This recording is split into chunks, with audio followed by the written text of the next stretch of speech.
Alice's Adventures in Wonderland by Carroll. Chapter 6. Pig and Pepper. For a minute or two, Alice stood looking at the house and wondering what to do next, when suddenly a footman in livery came running out of the wood. She considered him to be a footman because he was in livery. Otherwise, judging by his fears only, she would have called him a fish. He rapped loudly at the door with his knuckles. It was opened by another footman in livery, with a round face and large eyes like a frog, and both footmen, Alice noticed, had powdered hair that curled all over their heads. She felt very curious to know what it was all about, and crept a little way out of the wood to listen. The fish footman began by producing from under his arm a great letter, nearly as large as himself, and this he handed over to the other, saying in a very solemn tone, "For the Duchess, an invitation from the Queen to play croquet." The frog footman repeated, in the same solemn tone, only changing the order of words a little, "From the Queen, an invitation for the Duchess to play croquet." Then they both bowed, and their curls got tangled together. Alice laughed so much at this that she had to run back into the wood for fear of overhearing her, and when she next peeped out, the fish footman was gone, and the other was sitting on the ground near the door, staring stupidly up into the sky. Alice went timidly up to the door and knocked. "There's no sort of use in knocking," said the footman, "and that for two reasons. First, because I'm on the same side of the door as you are. Secondly, because they're making such a noise inside, no one could possibly hear you." And certainly there was a most extraordinary noise going on within, a constant howling and sneezing, and every now and then a great crash as if a dish or a kettle had been broken into pieces. "Please then," said Alice, "how am I to get in?" "There might be some sense in your knocking," the footman went on, without attending to her, "if we had the door between us. For instance, if you were inside, you might knock, and I could let you out, you know." He was looking up into the sky all the time he was speaking, and this Alice thought decidedly uncivil. "But perhaps he can't help it," she said to herself. "His eyes are so very nearly at the top of his head. But at any rate, he might answer questions. How am I to get in?" she repeated aloud. "I shall sit here," the footman remarked, "till tomorrow." At this moment, the door of the house opened, and a large plate came skimming out straight at the footman's head. It just grazed his nose and broke to pieces against one of the trees behind him. "Or the next day, maybe," the footman continued in the same tone, exactly as if nothing had happened. "How am I to get in?" asked Alice again, in a louder tone. "Are you to get in at all?" said the footman. "That's the first question, you know." It was, no doubt, only Alice did not like to be told so. "It's really dreadful," she muttered to herself, "the way all the creatures argue. It's enough to drive one crazy." The footman seemed to think this a good opportunity for repeating his remark, with variations. "I shall sit here," he said, "on and off, for days and days." "But what am I to do?" said Alice. "Anything you like," said the footman, and began whistling. There's no use talking to him, said Alice desperately. He's perfectly idiotic. And she opened the door and went in. The door led right into a large kitchen, which was full of smoke from one end to the other. The Duchess was sitting on a three-legged stool in the middle, nursing a baby.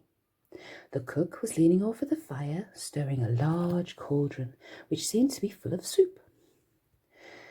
There's certainly too much pepper in that soup, Alice said to herself, as well as she could for sneezing. There was certainly too much of it in the air. Even the Duchess sneezed occasionally, and as for the baby, it was sneezing and howling alternately without a moment's pause. The only two creatures in the kitchen that did not sneeze were the cook and a large cat, which was lying on the hearth and grinning from ear to ear. Please would you tell me, said Alice a little timidly, for she was not quite sure whether it was good manners for her to speak first, why your cat grins like that?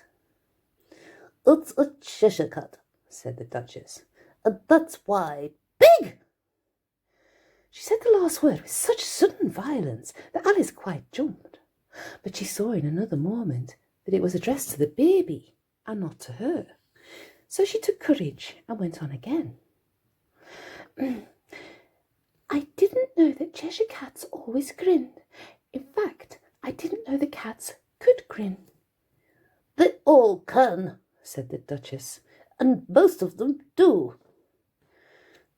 I don't know of any that do, Alice said very politely, feeling quite pleased to have got into a conversation.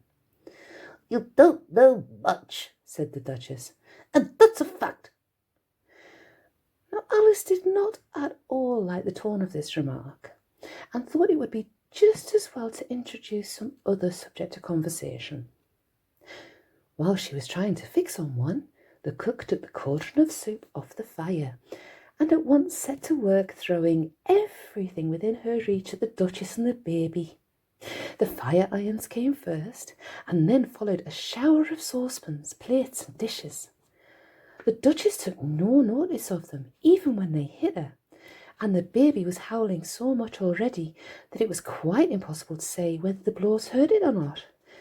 Oh, please mind what you're doing, cried Alice, jumping up and down in an agony of terror. Oh, there goes his precious nose, as an unusually large saucepan flew close by it and nearly carried it off. If everybody minded their own business, the Duchess said in a hoarse growl, the world would go round a great deal faster than it does. Which would not be an advantage, said Alice, who felt very glad to get an opportunity of showing off a little of her knowledge. Just think what work it would make with the day and night. You can see the earth takes 24 hours to turn on its axis. Talking of axes, said the Duchess, jump on the head! Alice glanced rather anxiously at the cook to see if she meant to take the hint, but the cook was busily stirring the soup and seemed not to be listening. So she went on again. 24 hours, I think, or is it 12? Oh, don't bother me, said the Duchess. I never could abide figures. And with that she began nursing her child again, singing a sort of lullaby to it as she did so, and giving it a violent shake at the end of every line. Speak roughly to your little boy and beat him when he sneezes. He only does it to annoy, because he knows it teases. And the chorus, in which the cook and baby joined, wow, wow, wow. While the Duchess sang the second verse of the song, she kept tossing the baby violently up and down, and the poor little thing howled so that Alice could hardly hear the words. I speak severely to my boy, I beat him when he sneezes, for he can thoroughly enjoy the pepper when he pleases. And the chorus again. Wow, wow, wow. Here, you may nurse it a bit if you like, the Duchess said to Alice, flinging the baby at her as she spoke. I must go get ready to play croquet with the Queen. And she hurried out of the room. The cook threw a frying pan after her as she went, but it just missed her. Alice caught the baby with some difficulty, as it was a queer-shaped little creature, and held out its arms and legs in all directions. Just like a starfish, thought Alice. The poor thing was snorting like a steam engine when she caught it and kept doubling itself up and straightening itself out again, so altogether, for the first minute or two, it was as much as she could do to hold it. As soon as Alice had made out the proper way of nursing it, which was to twist it up into some sort of knot and then keep tight hold of its right ear and left foot so as to prevent it from undoing itself, she carried it out into the open air. If I don't take this child away with me, thought Alice, they're sure to kill it in a day or two. Wouldn't it be murder to leave it behind? She said the last words out loud, and the little thing grunted in reply. It had left off sneezing by this time. Don't grunt, said Alice. That's not at all a proper way of expressing yourself. The baby grunted again, and Alice looked very anxiously into its face to see what was the matter with it. There could be no doubt that it had a very turned-up nose, much more like a snout than a real nose. Also, its eyes were getting extremely small for a baby altogether. Alice didn't like the look of the thing at all. But perhaps it was only sobbing, she thought, and looked into its eyes again to see if there were any tears. No, there were no tears. If you're going to turn into a pig, my dear, said Alice seriously, I'll have nothing more to do with you. Mind now. The poor little thing sobbed again, or grunted, it was impossible to say which, and they went on for some while in silence. Alice was just beginning to think to herself, now what am I to do with this creature when I get it home? When it grunted again, so violently that she looked down at his face with some alarm. This time there could be no mistake about it. It was neither more nor less than a pig, and she felt that it would be quite absurd for her to carry it any further. So she set the little creature down and felt quite relieved to see it trot away quietly into the wood. If it had grown up, she said to herself, it would have made a dreadfully ugly child, but it does make rather a handsome pig, I think. She began thinking over other children she knew, who might do very well as pigs, and was just saying to herself, if one only knew the right way to change them, when she was a little startled seeing the Cheshire Cat sitting on a bough of a tree only a few yards off. The cat only grinned when it saw Alice. It looked good-natured, she thought. Still, it had very long claws and a great many teeth, so she felt that it ought to be treated with respect. Cheshire Puss, she began rather timidly, as she did not know at all whether it would be like the name. However, it only grinned a little wider. Come, it's pleased so far, thought Alice, and she went on. Would you tell me, please, which way I ought to go from here? That depends a good deal on where you want to get to, said the cat. I don't much care where, said Alice. Then it doesn't matter which way you go, said the cat. So long as I get somewhere, Alice said as an explanation. Oh, you're sure to do that, said the cat, if you only walk long enough. Alice felt that this could not be denied, so she tried another question.